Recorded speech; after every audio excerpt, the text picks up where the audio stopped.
Baik, Assalamualaikum warahmatullahi wabarakatuh. Jumpa lagi di channel Legal Movie. Di video kali ini saya akan membahas terkait dengan status anak angkat dalam harta warisan. Kebetulan semalam saya mendapatkan kabar melalui pesan WhatsApp dari orang yang baru saya kenal ya. Orang tersebut mendapatkan nomor saya melalui akun media sosial saya.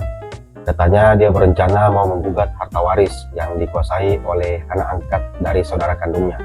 Jadi sebelumnya posisi kasusnya itu begini, saudaranya ini telah menikah dan setelah menikah sekian tahun tidak memiliki keturunan. Kemudian oleh karena tidak memiliki keturunan, maka saudaranya dan istrinya mengangkat anak dari orang lain. Tetapi setelah berjalannya waktu, saudaranya ini meninggal dunia. Kemudian setahun setelahnya istrinya juga meninggal. Nah, setelah saudaranya ini meninggal, seluruh harta waris dikuasai oleh anak angkatnya. Nah, terlepas dari posisi kasus yang dihadapi oleh orang ini, saya akan membahas dalam video ini mengenai status anak angkat dalam harta warisan. Dalam sistem hukum, mengenai hukum kewarisan ini, pada prinsipnya warisan ataupun pewarisan mulai berlaku ketika terjadi kematian. Dalam hukum warisan adalah hal yang mengatur tentang pemindahan hak kepemilikan harta peninggalan. Biasa itu disebut tirkah ya. Mengatur terkait dengan pemindahan hak kepemilikan harta dari pewaris. Dan kemudian untuk menentukan siapa-siapa yang berhak menjadi ahli waris. Dan mengatur bagian atau porsi untuk masing-masing ahli waris. Jadi entry pointnya mengenai kewarisan ini hanya mengatur 3. Yang pertama pewaris, yang kedua harta waris, yang ketiga ahli waris. Jika Anda yang beragama Islam, maka ketentuan mengenai waris ini tunduk pada hukum Islam itu sendiri yang diatur dalam kompilasi hukum Islam. Dan bagi Anda yang beragama selain Islam atau non-Muslim, maka tunduk pada ketentuan hukum perdata.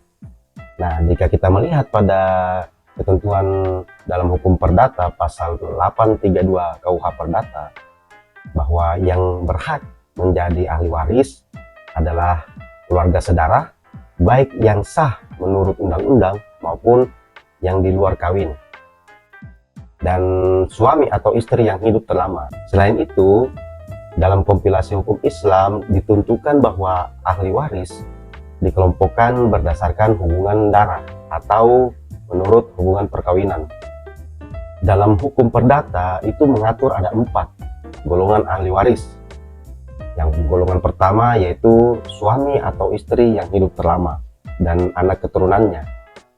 Kemudian golongan yang kedua yaitu orang tua dan saudara kandung pewaris. Kemudian golongan yang ketiga yaitu kakek, nenek, dan saudara dalam garis lurus ke atas. Dan golongan yang keempat yaitu saudara dalam garis ke samping ya, seperti paman, bibi, ataupun sepupu.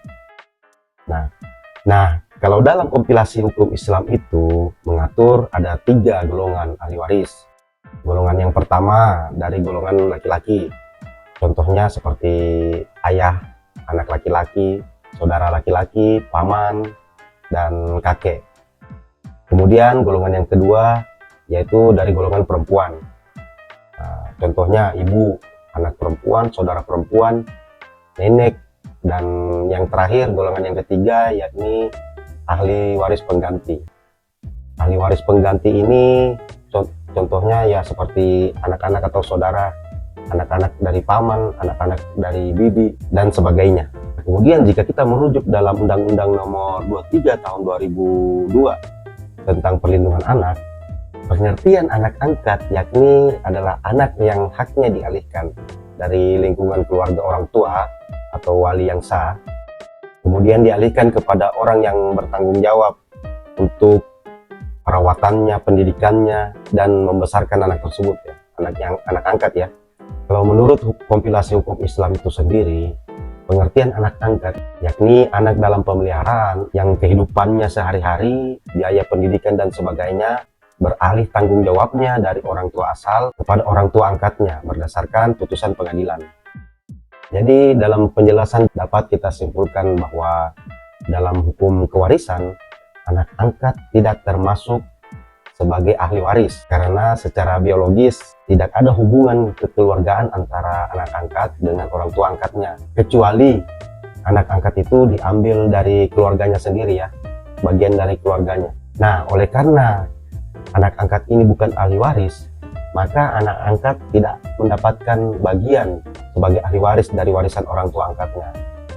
Walaupun tidak mendapatkan warisan dari orang tua angkatnya, namun anak angkat berhak mendapatkan wasiat wajibah untuk mendapatkan harta warisan orang tuanya.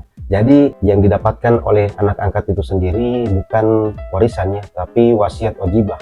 Nah, wasiat wajibah ini diatur dalam kompilasi hukum Islam. Nah, wasiat wajibah ini nominalnya paling besar sepertiga ya. Nah, dari seluruh penjelasan tersebut, maka dapat kita simpulkan ya, anak angkat tidak mendapatkan warisan, tetapi anak angkat bisa mendapatkan wasiat wajibah yang besarnya itu paling besar sepertiga dari harta warisan ataupun harta yang ditinggalkan oleh orang tua angkatnya. Sekian dan terima kasih. Sampai ketemu lagi di video-video selanjutnya. Salam cerdas hukum. Agar channel ini dapat berkembang, mungkin kiranya Anda yang sedang menonton bisa menekan tombol like di bawah ini, kemudian subscribe dan bunyikan loncengnya ya. Sekian dan terima kasih.